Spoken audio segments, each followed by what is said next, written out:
What's up guys, Cap over here, and welcome to our week 2 team builder as we're taking on Steven, coach of the Detroit Enteis. But before we get into that, be sure to like that video, this video, not that video, but this one over here. That would be pretty awesome. And if you want to sub to the channel too, that would be pretty dandy too.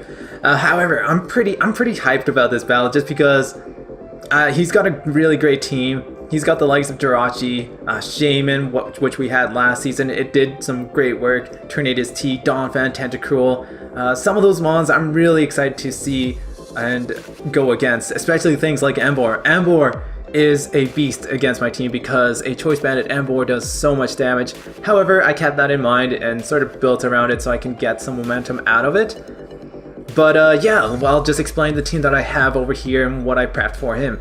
So I have my Fortress Wall Maria with the Rapid Spin Spikes, Volt Switch, and Earthquake leftovers too, just in case, you know, feeling a bit hungry, nibble on it, yummy, delicious. Yeah, this thing actually deals with Shaman relatively well. If it goes for Seed Flare, I have a switch in, I can stack up some spikes. If it's Choice Scarf, then woohoo, way to go. Plus, I don't know what sort of hidden power he is going to be carrying, in which case I can sort of take advantage of that because I can see and scout for if he has hidden power fire or hidden power ice. And that's because, you know, having the times for weakness on two solid walls is really nice for that. If I can get up a couple spikes, it allows, you know, Kiro and Black to do more damage, it allows Electros to do damage, it allows Entei to do more damage, pretty much allows everything to really get that extra boost of damage that it really requires to put it in range of something else to finish it off. And Earthquake and Volt Switch, I was doing a test battle. Oh yeah, shoutouts to Bill for helping me to do a test battle with me. He brought in a substitute Thunder Waving Ironhead Jirachi. Fortress actually dealt with it relatively well just because I forget this thing has an abased attack of 90. Like, WTF man, calm down. So Earthquake actually does a decent amount of a decent amount of damage to Jirachi, and it checks it relatively well. So if he wants to go for Fire Punch, God help him, because Earthquake is doing a lot more damage, and it puts on the one-on-one trade-off for that is gonna be awesome. So I'm expecting this thing to pick up some KOs, to put some things in range. I'm really hoping that it picks up a KO just to show who is the wall of Pokemon, Wall Maria, that is. And Volt Switching is just nice because it allows me to build up momentum. It's a nice slow Volt Switcher, and I can build some momentum out of that too. Bring in something, you know, that forces him to switch out. And I don't think he's going to be expecting a Earthquaking Volt Switching Fortress. That's also especially defensive, so I'm excited for that. Next up we have Mr. Eel, the Electros with Assault Vest, Volt Switch, Thunderbolt, Flamethrower, Dragon Pulse. A common weakness on this team is things like thunder, or electric, not thunder. Electric types are pretty good against this team, fire types are good against this team, and the only thing that really checks the Electros is Mega Ampharos, in which case I slapped on Dragon Pulse, and if it's a defensive or especially defensive Mega Ampharos, then I can win that battle 100% of the time. And yeah, pretty much a lot of his team doesn't appreciate Electros. It is also a really great check to the offensive Tentacruel. If he does bring it, I've got my Electros and it can do some great work. I'm pretty excited for Electros to debut. Last time I had it against the other team and I decided to change it last minute for Superior. So I'm excited for Electros to be called up for this match. I think it's going to be doing great things. It's a great mon, you know, look at that. Mr. Eel. Shoutouts to... Yeah, I gotta get better on my nicknames. That's just bad, Mr. Eel. I didn't know what to call it. Next up, I have Aslan, the Entei with Choice Band, Sacred Fire, Bulldoze, Stone Edge, Extreme Speed. Not a lot to say about this mon. Pretty much the same set that I brought in last week. Just changed the EVs around just to outspeed. As you can tell, it is 129. You're gonna be seeing that number quite a bit just because it is enough to outspeed a Jolly Embor that is fully invested in speed, and that's what I really kept in mind in terms of that. Just because it's more important for me to take down Embor. Embor is just, it is a monster against my team, and it is something that I'm really scared of.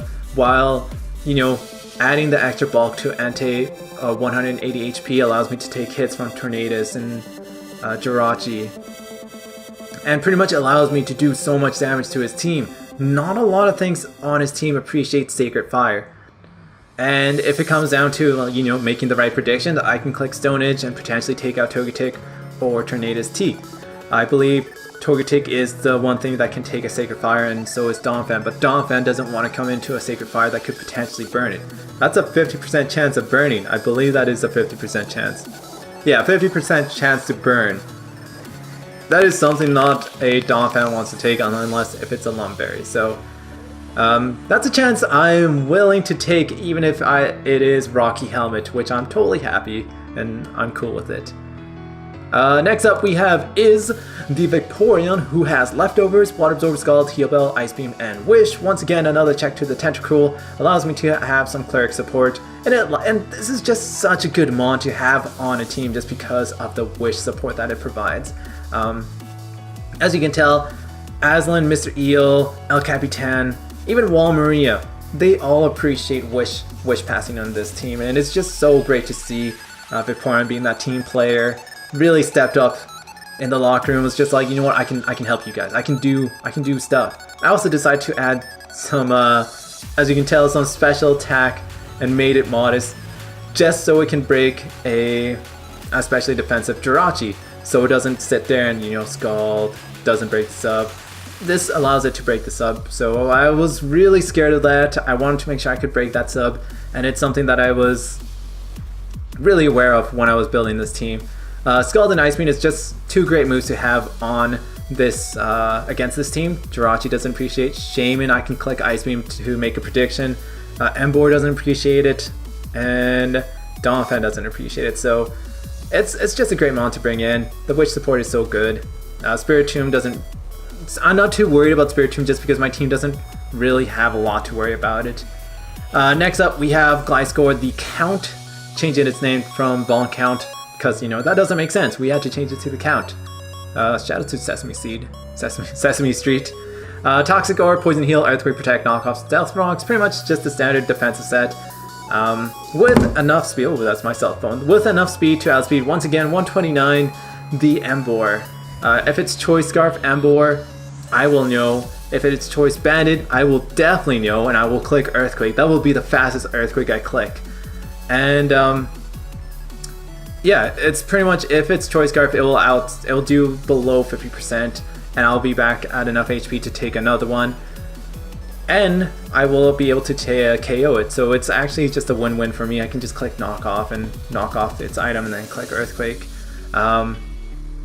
If it's a boosting power item, then I will also know, because I believe Life Orb does around over half, a bit over half, and Choice Bandit does way over half, so some good indications to tell me what sort of mon it is, and it's such a great mon to bring in. It has Stealth Rocks. Stealth Rocks are just free damage. It's great to have. It's also good to have against Tornadus T, just to build up the residual damage. The Regenerators, it's too annoying to deal with, and getting Stealth Rocks on his side of the field is going to be awesome. And pretty much just, you know, Earthquake is a great move to have. Jirachi, Emboar, Mega Ampharos, they don't appreciate it. Tentacruel doesn't appreciate it, so it's something that I was keeping an eye on when I was building this team, seeing what sort of weaknesses he had, and how can I build off of it. And then finally we have our captain of the team, Kieran Black, after coming off an incredible week last week, putting on that offensive pressure against Zapdos.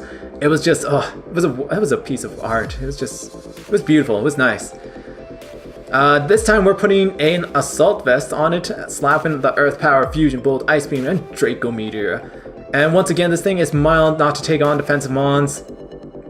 Purely special attacking with the Fusion Bolt, just to do some extra damage to the Tornadus. And this thing pretty much deals with everything on its team. Whenever this mon comes in, if it takes a hit, it is going to be dishing out some mean damage the next turn. Emboar doesn't outspeed if it is not Choice Scarfed. Once again, 129, put the rest on HP, call it GG. Shaman, Togetic, Mega Ampharos, Tornadus T, Donphan, they don't appreciate Ice Beam. It is just too strong, it is too powerful, it's too scary. Like, with a base attack of 120 and it's mild, it's doing damage to anything that comes against it. So whenever this thing comes in, it's gonna wreck something. It is gonna be some big damage, and the rest of the coverage is just so good on it too. If Jirachi wants to come in, I can try to predict it, go for the Earth Power. Fusion Bolt is great because Tornadus T with the Focus Blast does not KO Kieran Black. It doesn't really like come close to it, so I'm pretty excited for that.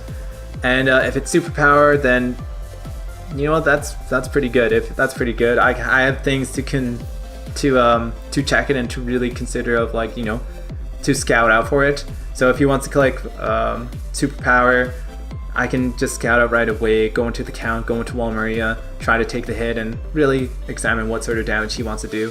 Plus, is a really good check to Tornadus T, just because, you know, Superpower isn't doing a lot to Is, Hurricane isn't doing a lot to Is. I have the Wish support. I can sort of build up a lot of momentum and see what sort of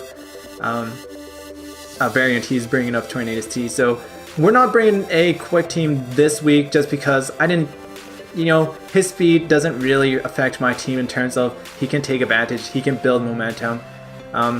Pretty much he has like just a common weakness where I can potentially build up a lot of momentum if I take advantage of it. And if it goes the way that I want it to go, then I just have to let the team play itself and really just do what I was planning to do. Anywho, I'm hoping for a really good match this week. I'm pretty hyped for this battle. Be sure, like I said at the start of the video, to sub to the channel or like the video. That would be incredible. And be sure to wish us luck as we're going to be entering the battle quite soon. So thank you so much for watching. This is Cap, signing off.